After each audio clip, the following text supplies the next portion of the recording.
பவுல் ஒரு வசனத்தை சொல்றாரு. பிலிப்பியர் நிருபம் 4ஆம் அதிகாரம். பிலிப்பியருக்கு அப்போஸ்தலனாகிய பவுல் எழுதும்போது 4ஆம் அதிகாரத்துல 6ஆம் வசனத்தையும் 7ஆம் வசனத்தையும் வாசிங்க. அதுக்கு மேல 7ஆம் வசனத்தை வாசிங்க.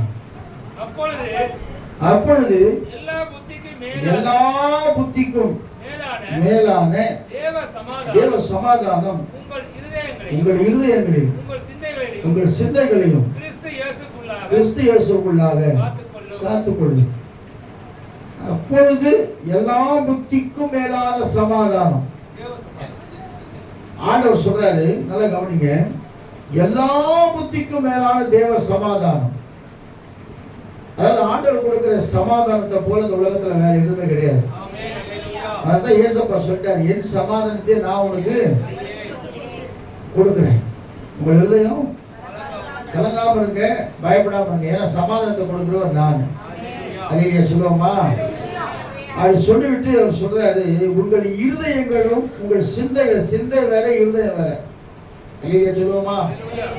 சிந்தை எப்ப பண்ணுவோம், யோசனை பண்ணிக்கொண்டே இருப்போம். சில பேர் இங்க இருந்து கூட அமெரிக்காவில் இருப்பாங்க, இப்போ இங்க இருந்து கூட வீட்டில் இருப்பாங்க, கேஸ் போட்டு வந்த மாதிரி இருப்பாங்க. அந்த மாதிரி ஆளா இருக்கிறாங்க. எப்ப பார்த்தாலும் சிந்தையில ஒரே குழப்பமா இருக்குது மாஸ்டர். அது என்ன குழப்பம் தெரியாது, ஆனா ஒரே குழப்பமா இருக்கு. அது ஒண்ணு. ரெண்டாவது, இருதயத்தில் சேர்த்து வேதனை, அதனால சமாதானம் இல்லாத ஒரு சூழ்நிலை. ஆனா பவுல் சொல்றாரு, 1ஆம் வசனத்தை வாசிங்க, 4ஆம் அதிகாரத்துல, ஆதலால் எனக்கு பிரியமும் வாஞ்சியமான சகோதரரே, எனக்கு சந்தோஷமும் கிரீடமுமானவர்களே, பிரியமானவர்களே, இப்படியே இந்தபடியே கர்த்தருக்குள் நிலைத்திருங்கள். 4ஆம் வசனத்தை வாசிங்களேன். கர்த்தருக்குள் எப்பொழுதும் சந்தோஷமாயிருங்கள், சந்தோஷமாய் இருங்கள் என்று மறுபடியும் சொல்லுகிறேன். உங்கள் சாந்த குணம் எல்லா மனுஷருக்கும் தெரிந்திருப்பதாக கர்த்தர் சமீபமாய் இருக்கிறார். இப்பதான் நம்ம சப்ஜெக்டுக்கு வரும். ஒரு நிமிஷம். இந்த புத்தகத்தை பவுல் எழுதும் போது எங்க தெரியுமா? இந்த புத்தகத்தை பவுல் எழுதுற பிரியமானவர்களே, கர்த்தருக்குள் எப்போதும், ஆமா, நெருக்கத்தின் நேரத்திலும் கண்ணீரின் பாதையிலும், நெருக்கத்தின் நேரத்திலும்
பக்கத்துல பார்த்து கையை பிடிச்சி சந்தோஷமா இருக்கு. அப்பதான்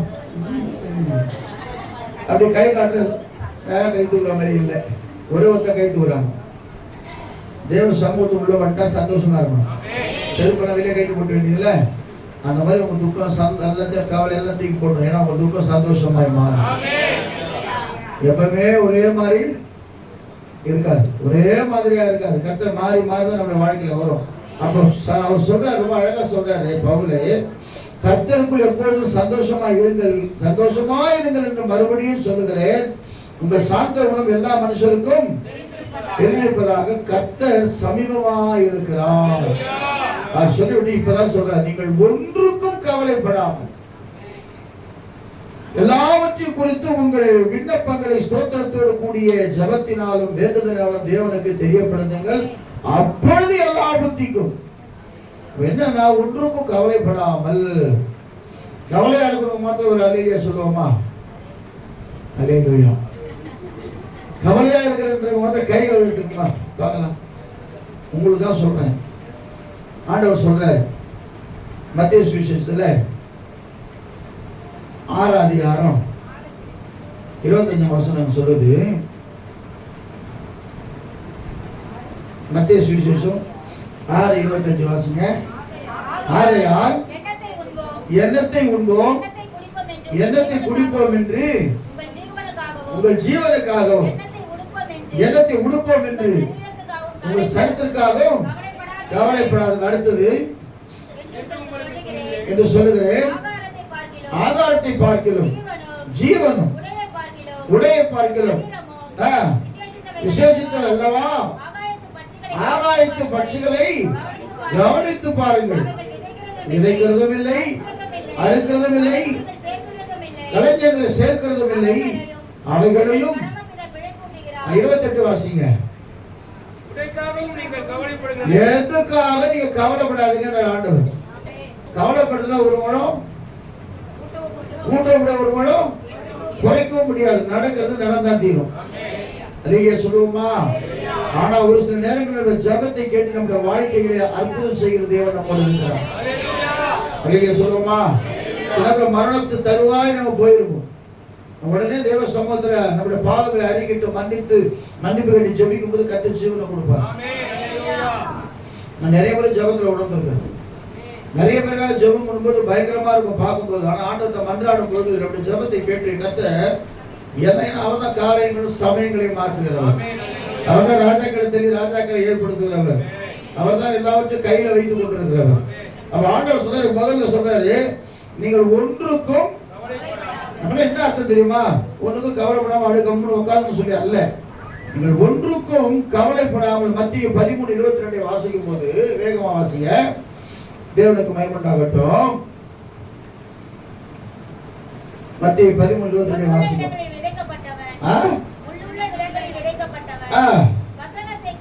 வசனத்தை சில பேர் வசனத்தை கேட்கிறவராய் இருந்தும் உலக கவலையும் ஐஸ்வர்யத்தின் ஆமா நான் உண்மையிலே சொல்றேன். கர்த்தருடைய பரிசுத்த நாமத்திற்கு மகிமை உண்டாகட்டும். சின்ன வயசுல இருந்தே பணத்து மேல அவ்வளவா ஒரு ஈடுபாடு இல்லாத அப்படி இருக்கிறாங்க.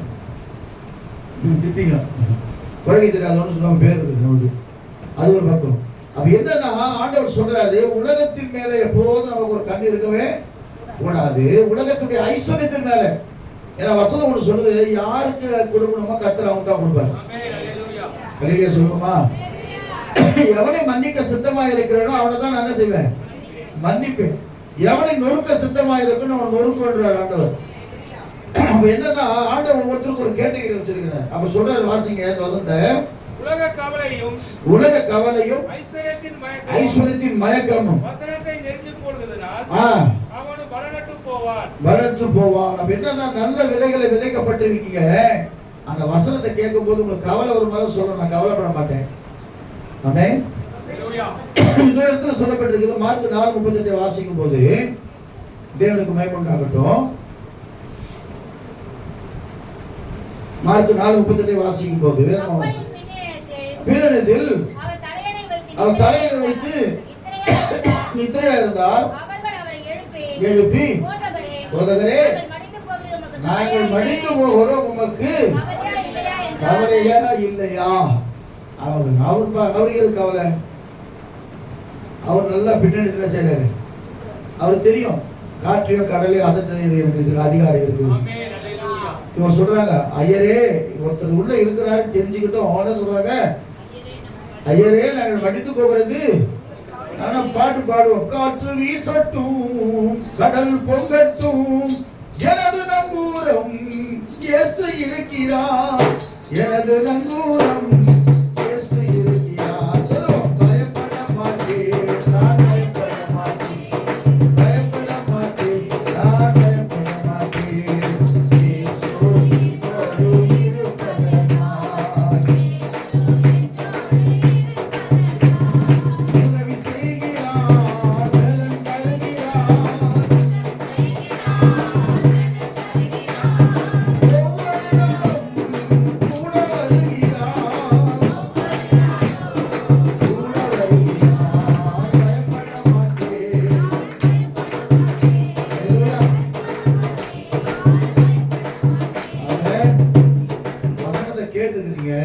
நீங்க சொல்லுங்க ஆண்டவர்கிட்ட, என் ஆவி ஆத்துமா சரீரம் முழுவதும் கர்த்தருடையது, உம்முடையது, உங்களுடைய சித்தம் இல்லாம என் வாழ்க்கையில ஒண்ணுமே நடக்காது.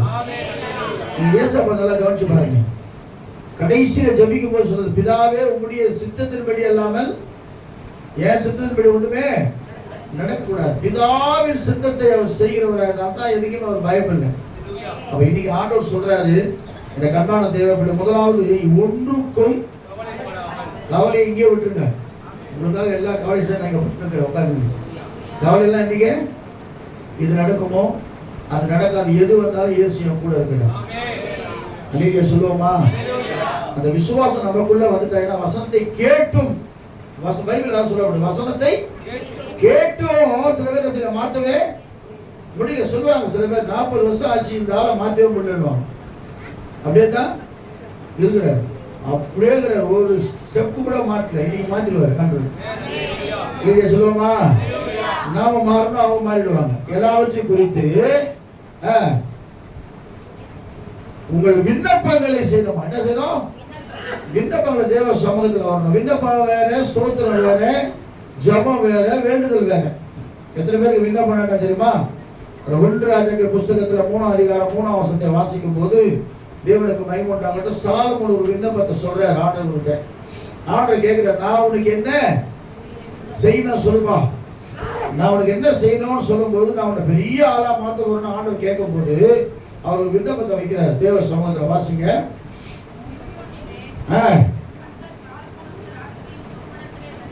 தரிசனமாகி நீ விரும்புற இடத்துல நேற்று அடுத்த பிரசங்க தான், நான் உனக்கு என்ன செய்ய வேண்டும்.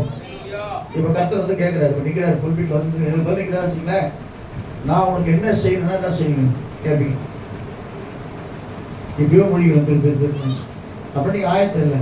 நான் உனக்கு என்னவா செய்யணும், உனக்கு என்ன செய்யணும், உனக்கு என்ன செய்யணும் சொல்லுங்க அப்படி கேட்டா பண்ணுவீங்க. எனக்கு ரேஷன் சரியா வரும் இப்ப வரவே இல்லை அப்படியா சொல்றீங்க. இதுக்கே உங்களுக்கு பதில் தெரியல பண்ணீங்கன்னா ஆண்டு வந்து கேட்டு அவர் சும்மா தான் ஜோம் பண்ணிக்கிறீங்க. ஆண்டவர் பாருங்க, நான் நேற்றாதான் இப்போ ஃபுல்லா பிரசங்க எழுதி வச்சுட்டேன். ஆனா ஆண்டவர் சொல்றாரு, நிறைய பேர் கவலைப்பட்டுக்கிறாங்க, நிறைய பேர் ஸ்தோத்திரம் பண்றது இல்லை, நிறைய பேர் விண்ணப்பம் பண்றது இல்லை, நிறைய பேர் வேண்டுதல் பண்றது இல்லை, நிறைய பேர் ஜபமே பண்றது இல்லை. இது சொல்லுற ஆண்டவர் வந்து பிரசங்கத்தை நான் மாத்திட்டேன். இன்னைக்கு பிரசங்கம் வந்து நான் உனக்கு என்ன செய்யணும், நீ கேள்வி ராஜ்யத்துல பாதியாவது நான் உனக்கு தரேன் ஆண்டவர். ஹல்லேலூயா. இன்னொரு சொல்றாரு, உன் வேண்டுதல் கேட்கப்பட்டது. நிறைய பேர் கண்ணீரோடு ஜெபம் பண்ணது இன்னைக்கு இந்த வாசம் கேட்கிறார் ஆண்டவர். நான் சொல்றேன் உன் வேண்டுதல் கேட்கப்பட்டது. ஓ சாங்ஷன், ஓகே. பக்கத்துல போய் பர்மனன்ட் என்ன சொல்லுவாங்க, பர்மனண்டா? ஆமா, அப்படியே வேலை செஞ்சு பர்மனன்ட் ஆயிடுச்சு, சைன் போட்டு அப்படியே போகும். உன் வேண்டுதல் கேட்கப்பட்டது. இன்னொரு கேட்க உன் விண்ணப்பம் என்னன்னு சொல்லி கேட்கும் போது அவன் சொல்றான், வாசிங்க, இதெல்லாம் நீங்க பண்ணாதான் அது கிடைக்கும். அதனால இதை சொல்ல சொன்ன வேண்டாம், இதை சொல்லிடுறேன். வாசிங்க. அதற்கு சாலமோன்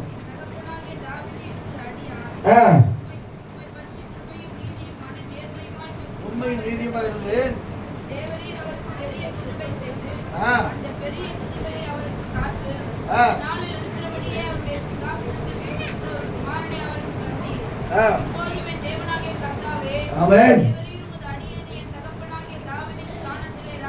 ராஜாவா வச்சுக்கிறேன். நானோ என்றால் போக்குவரவு அறியாத சிறு பிள்ளையா இருக்கிறேன். இந்த ஜனத்தை நடத்தக்கூடிய அறிவு எனக்கு தாங்கன்னு கேட்கிறேன்.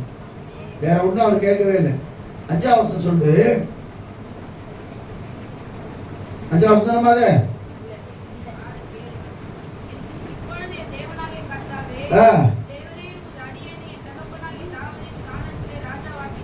ஆமென்.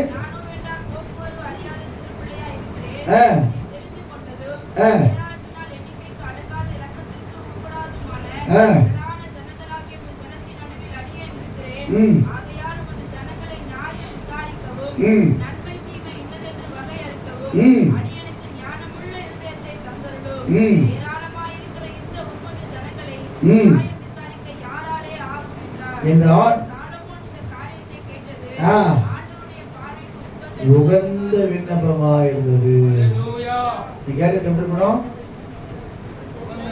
உகந்த விண்ணப்பமா இருந்தது. அவர் பார்வைக்கு உகந்த விண்ணப்பம்.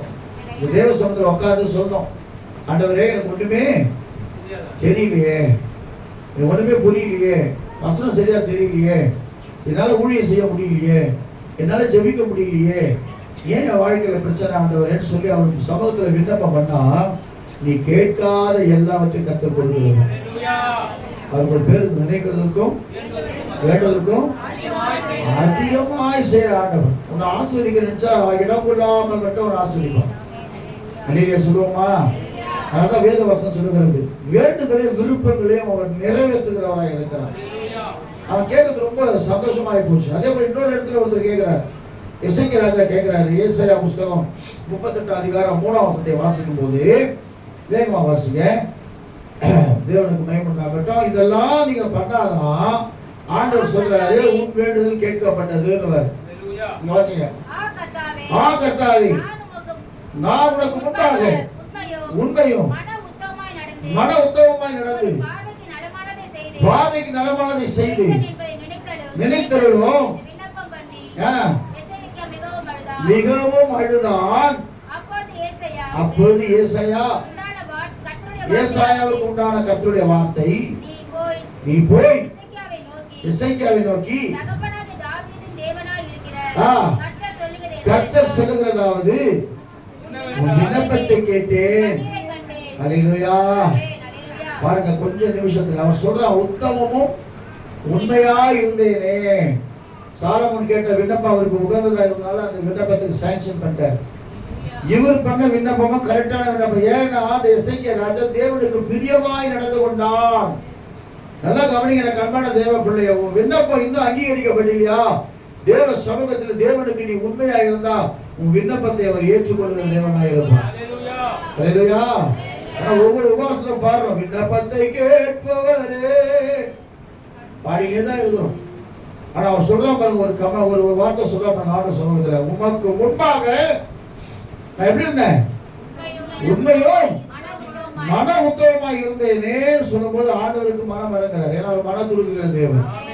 அவர் சொல்றாரு பாருங்க, சொல்லிட்டு ஒரு வார்த்தை ரொம்ப அழகா சொல்றாரு, உன் விண்ணப்பத்தை கேட்டேன், உன் கண்ணீரை கண்டேன், இதோ நாட்களோடு 15 லட்சத்தை கூட்டுறது மாத்திரமல்ல, உன்னுடைய நகரத்திற்கு நான் ஆதரவாயிருப்பேன். உன்னோடு கூட இருந்து நான் பெரிய காரியத்தை செய்வேன். இல்லைங்க சொல்லுவோமா? அப்ப நம்ம விண்ணப்பம் எப்படி இருக்கணும்? விண்ணப்பம் செய்யறதுக்கு முன்னாடி தேவ சமூகத்துல உண்மையும் மன உத்தவமா இருக்கணும். ஏன்னா வேதம் சொல்லுகிறது, எது அருவருப்பான ஜெபம்? துன்மார்க்கருடைய பலி கர்த்தருக்கு அருவருப்பானது. துன்மார்க்கமான காரியம் நம்ம செஞ்சுட்டு தேவ சமூகத்தில் ஜபிக்கும் போது கர்த்தரை கேட்க மாட்டார். நல்லா ஞாபகம் வச்சுங்க. ஒண்ணு. ரெண்டாவது சொல்றாரு, ஸ்தோத்திரத்தோடு கூட என்ன பண்ணமா விண்ணப்பம். முதல்ல கவலைப்படாத அப்படி சொல்லிட்டு சொன்ன, விண்ணப்பத்தோடு எல்லாவித உங்கள் விண்ணப்பங்களை ஸ்தோத்திரத்தோடு கூடிய ஜபத்தினால் ஸ்தோத்திரம் வாயில வரணும். நான் நிறைய நேரத்தில் நேற்று கூட நான் உண்மையிலே சொல்றேன், கர்த்தர் தேவனுக்கு மகிமையுண்டாகட்டும்.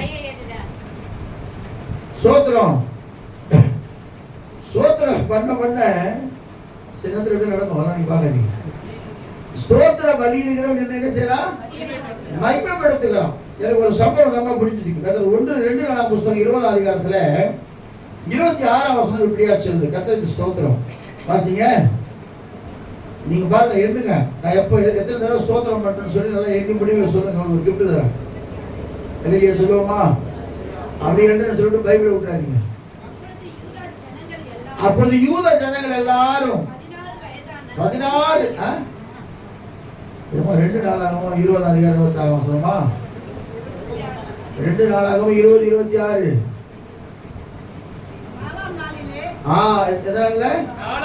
4ஆம் நாளிலே பெராக்காவிலே கூடினார்கள். அங்கே கர்த்தருக்கு ஸ்தோத்திரம் செலுத்தினார்கள். ஆதலால்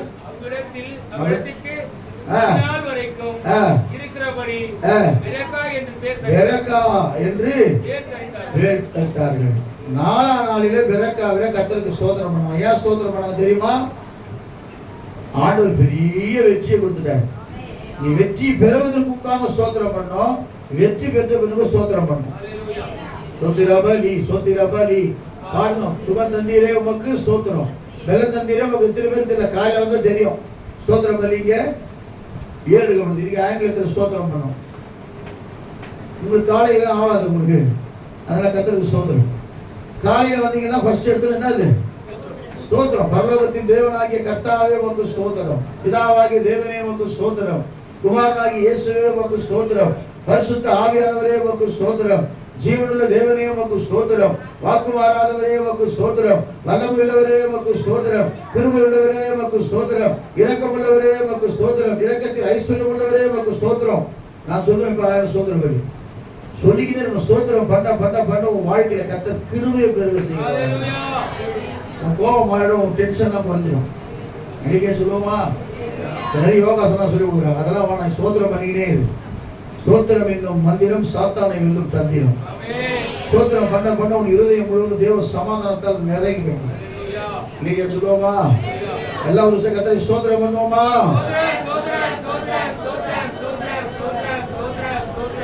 ஆமா, நிறுத்த கூட. நான் சொன்ன மூச்சு நின்னா சோதனை கூட. ஸ்தோத்திரம் பண்ண ஆண்டவர் நம்முடைய ஜெபத்தை கேட்கிறவராக இருக்கிறார். அத பாருங்க, ஜெயிச்ச உடனே அவங்களுக்கு ஒரு சந்தோஷம் வந்துச்சு. ஸ்தோத்திரம் பண்றாங்க, ஆண்டவருக்கு ஸ்தோத்திர பலி செலுத்துறாங்க. நிறைய இடத்துல பார்க்கலாம். ஆபத்து நாள் சொல்றாரு, ஆண்டவர் சொல்றாரு, நீ உன்னதமான தேவனுக்கு ஸ்தோத்திர பலியிட்டு உன்னதமான தேவ பொருத்தனைகளை செலுத்து, அப்புறம் ஆபத்து காலத்துல நோக்கு நான் உன்னை விடுவிப்பேன். அப்ப முதல்ல உட்காரும் பொழுதே முதல்ல தேவ சமுதாயத்தில் உட்காரும் போது ஸ்தோத்திரம் பண்ணுங்க. எப்ப வந்து உட்காந்து டக்குன்னா அப்புறம் எப்போ வந்தேன்? இப்பதான் வந்தியா? நான் வந்துட்டு காலம் முன்னாடி. ஏன் லேட்டுன்னா ஆச்சு? அப்படிலாம் கேட்கக்கூடாது. மந்தன உட்காந்து யார்கிட்ட பேசக்கூடாது. உட்காந்து ஸ்தோத்திரம் பண்ணணும். ஆண்டவரே ஸ்தோத்திரம் ஸ்தோத்திரம் ஸ்தோத்திரப்பா, இன்னைக்கு ஆராதனை மகிமையா இருக்கணும். கர்த்தர் என் கூட பேசணும், எனக்கு சமாதானத்தை கொடுக்கணும், என் போராட்டத்தெல்லாம் கர்த்தர் மாற்றணும். அப்படி பண்றது விட்டு பக்கத்துல பேர் பார்க்க கூடாது. நீங்க சொல்லுவோமா? வந்த உடனே விசாரிப்பு, ஒரே சத்தம் இங்க கேட்குது, நீங்க பேசுறது. காணிக்கு போட கூட சமைக்கே போடும், டொக்கு டொக்குன்னு தான் சத்தம் கேட்கணும். இதே விட்டு டொக்கு தான் போட்டுக்கிறீங்க, அது ஒரு விஷயம். ஆனா என்ன பண்ணுது? பேசும்போது இங்கே கேட்குது. காணிக்க போடும்போது என்ன பேச்சு? சைலண்டா போயிட்டு அப்படி போட்டு கம்முன்னு போகணும். அப்பதான் என்ன அப்படி பிளான். அப்போ ஸ்தோத்திர பலியிடுகிறவன் தான் தேவனை மகிமைப்படுத்துகிறான். நீங்க ஸ்தோத்திரம் பண்ண பண்ண உங்க மேல அதிகமா கர்த்தர் கிருபை வைக்கிறார். 103 சங்கீதம் என்ன சொல்லுது? அப்படியே சொல்லிட்டு எழுந்து போட போறீங்க. என் ஆத்துமாவே கர்த்தரை ஸ்தோத்திரி, என் முழு உள்ளமே அவருடைய பரிசுத்த நாமத்தை ஸ்தோத்திரி, என் ஆத்துமாவே கர்த்தரை ஸ்தோத்திரி, அவர் செய்த சகல உபகாரங்களையும் மறவாதே. இந்த ஸ்தோத்திரம் பண்ணும்போது என்ன நடக்குதா? உன் அக்கிரமங்களை எல்லாம் மன்னிக்கிறார், உன் நோய்களை எல்லாம் குணமாக்குகிறார், உன் பிராணனை அழிவுக்கு விலக்கி மீட்டுகிறார். அல்லேலூயா சொல்லுவோமா? ஆமா, பாத்ரூம் போன கூட ஸ்தோத்திரம் பண்ணணும். நீங்க நிறைய பழைய நாட்கள்ல பார்த்துருக்கேன். இந்த இவங்கெல்லாம் இந்துக்களோட பார்த்துக்கிறேன். கக்கூஸ்பாபு கூட நாராயணா கோயிலாடுவாங்க, வராது. அது சொன்னதா வரும். ஆனா நம்மளுக்கு என்ன பண்றது? ஒரு ஸ்தோத்திரமும் கிடையாது, ஒண்ணுமே கிடையாது. நான் இவரை கேட்டேன், குமரி முத்துகிறார் தெரியுமா? அவரை கேட்டேன், ஐயா எல்லா இடத்துலயும் நீங்க இருக்கிறீங்களா? ஐயா கட்சியில இருக்கிறீங்க, அப்புறம் என்னது சினிமாவில் நடிக்கிறீங்க, அப்புறம் மேடையெல்லாம் போய் பேசுறீங்க. நாங்களாம் பேசினா அலுவலியா ஆமேன்னு சொல்லுவோம், நீங்க எப்படியா பேசுறீங்கன்னு. அப்புறம் இந்த ஊழியக்காரனை இப்படி தான் சொல்லிட்டு அவர் ஒரு வார்த்தை சொன்னார், நான் குடிக்கும் போது கூட ஸ்தோத்திரம் பண்ணி கொண்டே குடிப்பேன். அப்படின்னா டைம் பாருங்க, அவர் பாருங்க, குடிக்கும் போது ஸ்தோத்திரம் பண்ணி இயேசு ஸ்தோத்திரம் பண்ணி கொண்டே இருப்பாங்க. அப்ப நிறைய பேரு நம்ம ஸ்தோத்திர பலியை விட்டுறோம், அக்கிரமங்கள் எல்லாம் பண்ணிக்கலாம். 34 சங்கீதம் வாசிக்கும் போது கர்த்தரை நான் எக்காலத்திலும் ஸ்தோத்திரிப்பேன், அவர் துதி எப்போதும் சொல்லிக்கிட்டே இருங்க, ஸ்தோத்திரம் பண்ணிக்கொண்டே இருங்க. எப்போ உட்கார்ந்து எங்க பாத்ரூம் பண்ண ஸ்தோத்திரம் பண்ணுங்க, தப்பே கிடையாது. ஆண்டவரே உங்களுக்கு ஸ்தோத்திரம் ஸ்தோத்திரம் ஸ்தோத்திரம். அந்த சிந்தை முழுவதும் அப்படியே உங்களுக்குள்ள வந்துச்சுன்னா எல்லா புத்திக்கும் மேலான தேவ சமாதானம் உங்கள் இருதயத்தையும் சிந்தையும் காத்துக் கொள்ளுது பைபிள். நீங்க சொல்லுவோமா? 4வதாக சொல்றாரு ஜெபம். இது இல்லாம நம்முடைய சமாதானம் வராது. ஜெபம் இல்லாம நம்ம வாழ்க்கையில தேவ சமாதானம் வரவே வர, டெஃபரட்டா வர. ஜெபிக்காதவங்க நான் ஓப்பனா சொல்றேன், ஜெபிக்கிறா நீங்க யாரு இல்ல? கிறிஸ்தவங்களே இல்ல. எப்படி ஒண்ணா 24 ஹவர்ஸ்ல அட்லீஸ்ட் நீ படுக்கும் போது கூட ஸ்தோத்திரம் பண்ணிக்கிட்டே ஜெபம் பண்ணிக்கிட்டே இருக்கலாம். நீ உட்காரும் கூட ஜெபம் பண்ணலாம். அல்லேலூயா சொல்லுவோமா? டீச்சர் தினகர் ஐயா குறித்து நான் கேள்விப்பட்டேன், ஜீவன் ஐயா குறித்து நான் கேள்விப்பட்டேன். அந்த டீ டைம்ல ஒரு 15 நிமிஷம் வருமா அவங்களுக்கு. அந்த 15 நிமிஷம் கூட போயிட்டு உட்கார்ந்து செய்வாங்க, ஜெபம் பண்ணுவாங்க. ஒரு சின்ன ஜெபம், ஆண்டவரே தேசத்துக்காக, மக்கள் ஜனங்களுக்காக, அழித்து கொண்டிருக்கிற ஆத்துமாக்களுக்காக இந்த 15 நிமிஷம் ஜெபம் பண்றது உட்காந்து பார்க்கலாம். டீ டைம் போய் குடிக்க சொல்லிட்டு அங்க போய் டைம் வேஸ்ட் பண்ணிக்கின்னு சிகரெட் குடிச்சிக்கின்னு பேசிக்கின்னு அதெல்லாம் கிடையாது. அந்த கொடுக்கப்பட்ட நேரத்தை கூட தேவனுக்கு என்று பயன்படுத்தினதுனால தான் கர்த்தர் நீங்க அவங்கள பயங்கரமா உயர்த்தினாங்க. உங்களை உயர்த்த மாட்டாங்க. எந்த நேரத்தில் எந்த காலத்திலும் நீ கர்த்தரை ஸ்தோத்திரம் பண்ணிக்கொண்டே இருக்கும்போது கர்த்தர் அற்புதம் ஜெபம் பண்ணும்போது அற்புதம் செய்யறாரு. ஏன்னா ஜெபம் தான் நம்ம வாழ்க்கையை மாற்றும். யார் ஜெபம் பண்றது? நிறைய ஜெபம். மோசே ஜெபம் பண்ணாரு, இயேசு கிறிஸ்து ஜெபம் பண்ணாரு, அப்புறம் யாக்கோபு ஜெபம் பண்ணாரு, தானியேல் தானியேல் அந்த இடத்துல உங்க பேர் வரணும். அல்லேலூயா. தேவன் சாப்பிட்டு சில பேர் சாப்பிட கூட பார்த்துக்கிறேன். ஆண்டவரே உணவை கொடுத்ததற்காக ஸ்தோத்திரம். பழையதா இருந்தாலும் பரவாயில்ல, நீ கொடுத்தீங்களா உங்களுக்கு ஸ்தோத்திரம். கபகமே எடுத்து அடிக்கூடாது, கையை வச்சு என்ன செய்யணும்? என்ன ஊத்துனா கூட நமக்கு ஒன்றும் ஆகவே ஆகாது. கை மேல கை ஜெபம் பண்ணணும், சின்ன ஜெபம். ஆண்டவரே இது தந்ததற்காக உங்களுக்கு ஸ்தோத்திரம். எவ்வளோ பேருக்கு இல்லாம இருக்கிறாங்க. இப்பதான் சொல்றாங்க ஆராய்ச்சியில கஞ்சி குடிக்க ரொம்ப நல்லதுதான், எல்லா வியாதியும் சுகமாகலாம். அதனால டெய்லி கஞ்சி குடிக்கும். கர்த்தர் நல்லவராக இருக்கிறார். நல்ல சொல்லுவோமா? அவர் ஜெபம். கடைசியானது வேண்டுதல். என்ன செய்யணுமா? வேண்டுதல் ரொம்ப முக்கியம். யாரெல்லாம் வேண்டுதல் செஞ்சாங்கன்னு சொன்னா யோபு புஸ்தகம் 42 அதிகாரத்துல 8, 9, 10 வாசிக்கும் போது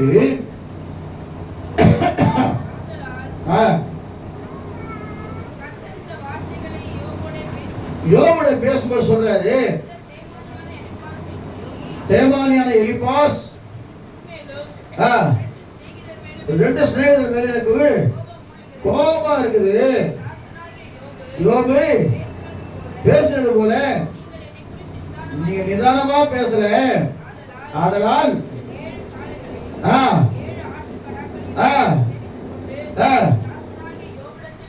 போய்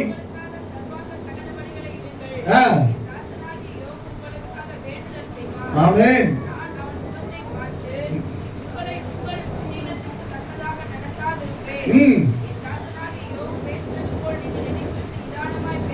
ஸ்தோத்திரம். அப்போ போய் 7 ஆட்டுக்குட்டி எடுத்து என்ன செய்யுங்க, ஸ்தோத்திரம். நமக்கு என்ன ஸ்தோத்திரம், நமக்கு என்ன ஆட்டுக்குட்டி எடுத்து போனோம்? சபை வரும்போது எல்லாம் ஒரு 4 ஆடு எடுத்துனாங்க, 2 கோழி எடுத்துனாங்க சொல்றோம். என்ன என்ன என்ன பலி, என்ன பலி, என்ன பலி? உதடுகளின் காலையாகிய ஸ்தோத்திர பலி. சொன்னதே உதடுகளின் காலையாகிய ஸ்தோத்திர பலி. நீங்க சொல்லி சொல்லி ஸ்தோத்திரம் பண்ணதான் இதுவே எங்க பலியா மாறிடும். நிறைய சொல்லுவா, எல்லாவற்றுக்கும் மேல நமக்கு ஒருத்தர் பலி ஆயிட்டார் சமாதானத்தை கொடுக்கிறதுக்கு. அக்கிரம என்ன சொன்னது, எஸ்ஐயா 53 அதிகாரத்துல நம்முடைய மீறுதல் நிமித்தம் அவர் காயப்பட்டு நம்முடைய அக்கிரமத்தை நிமித்தம் அவர் நொறுக்கப்பட்டார், நமக்கு சமாதானத்தை உண்டு பண்ணும் ஆக்கினை அவர் மேல் வந்தது, அவருடைய தழும்புகளால் நாம் குணமாகிறோம். என்ன அர்த்தம்? நம்முடைய மீறுதல், நம்முடைய எல்லாவற்றுக்காக நமக்கு சமாதானம் கொடுக்கும்படியாக ஏற்கனவே 2000 வருஷத்துக்கு முன்பாக ஒருத்தர் என்ன செஞ்சுட்டாரு, பலி ஆயிட்டார். அவர் தான் நம்முடைய ஆண்டவர். இல்லையே சொல்லுவோமா? அப்ப சொல்றான், வேண்டுதல் பண்றான். யோபுடைய சிநேகிதருக்காக வேண்டுதல் செய்தான், கர்த்தர் அவன் சிறையில் போய் மாற்றினார். யாருக்காக வேண்டுதல் பண்ணோம்? தேசத்துக்காக வேண்டுதல் பண்ணோம். ஆண்டவரே, இந்த தேசம் ரொம்ப மோசமா இருக்குது ஆண்டவரே, எங்க இந்திய தேசத்தை இன்னும் அதிகமா நீங்க உயர்த்துங்க. அரசியல்வாதிகள் ரொம்ப வித்தியாசமா இருக்கிறாங்க, அவங்களுக்கு நல்ல எழுதத்தை கொடுங்க. இன்னும் எவ்வளவு கிராமங்கள் இருக்குது, இந்த கிராமம் எல்லாம் ரட்சிக்கப்படலையே ஆண்டவரே. இது எத்தனையோ வாலிபர்கள் இருக்காங்க, அவங்களுக்கெல்லாம் நல்ல வேலை வாய்ப்பு இல்லையே. அவங்கெல்லாம் போய் எப்படி கர்த்தத்துல வேண்டுதல் செய்யும் போதுதான் புத்தி கட்டாத தேவ சமாதானம் கூட வரும். வெளியே சொல்லுவோமா?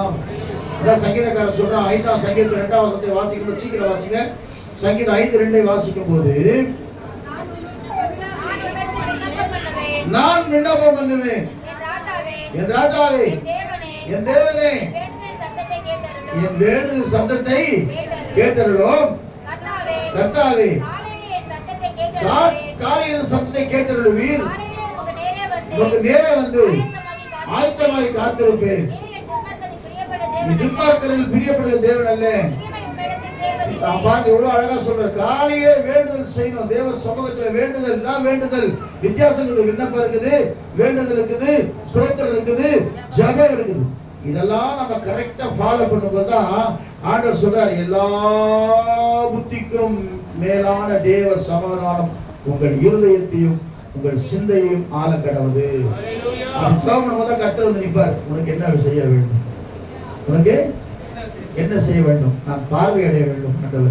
ஒருத்தன் உனக்கு, நான் உனக்கு என்ன செய்ய வேண்டும் ஆண்டவரே, என் குலத்துக்கு வருகிற அழிவை நான் எப்படி சகிப்பது.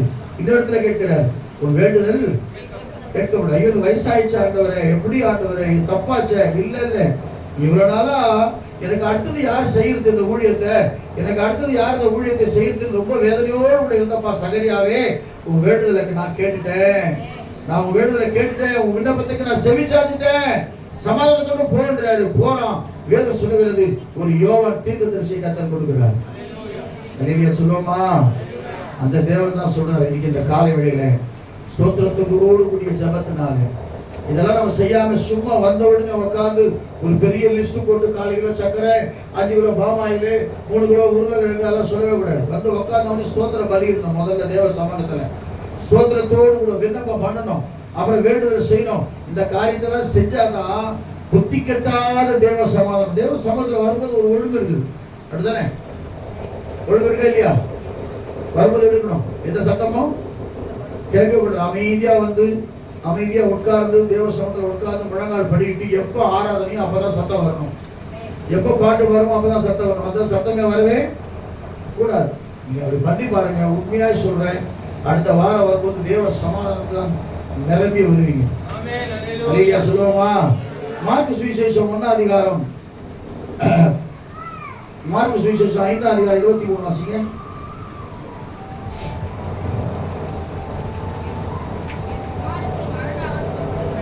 என் குமாரத்தி மரண அவஸ்தைப்படுகிறார்,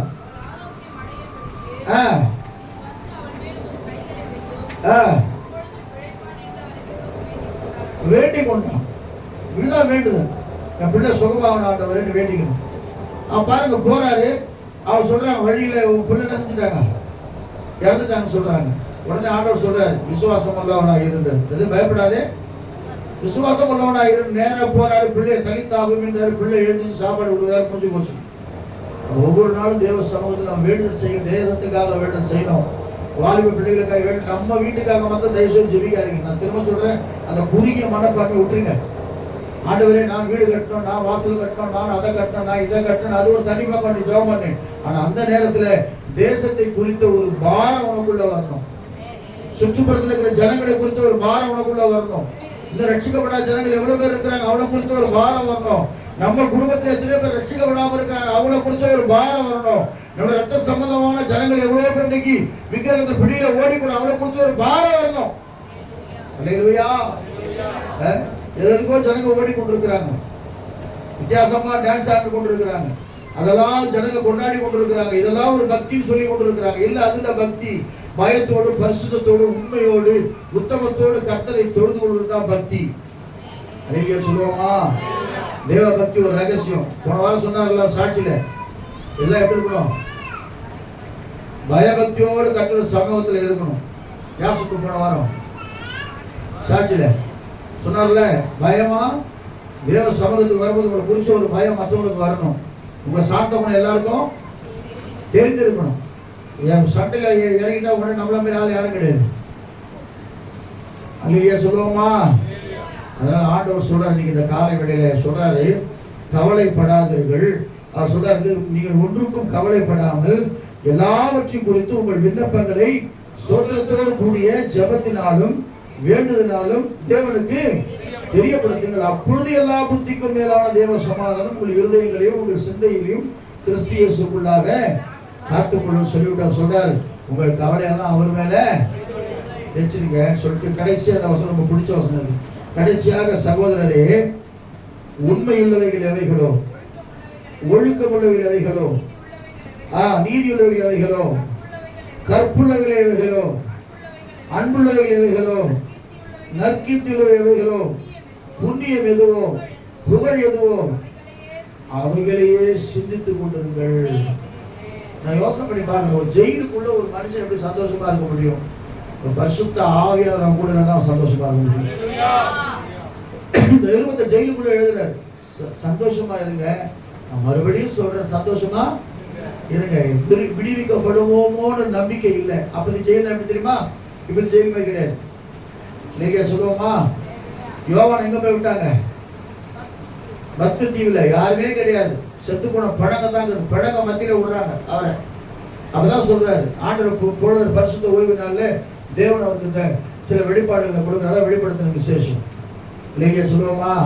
சாது சுந்தர் சிங்க தூக்கி ஒரு பெரிய கிணத்துல போட்டுறாங்க. கிணத்தை மூடியாச்சு. கிணத்துக்குள்ள தேளு, பாம்பு, பல்லி எல்லாம் உள்ள கிடக்குது. செத்து போன பிணங்கள் கிடக்குது. அழுகி போன பிணங்களை மத்தியில் தூக்கி உள்ள போட்டுறாங்க.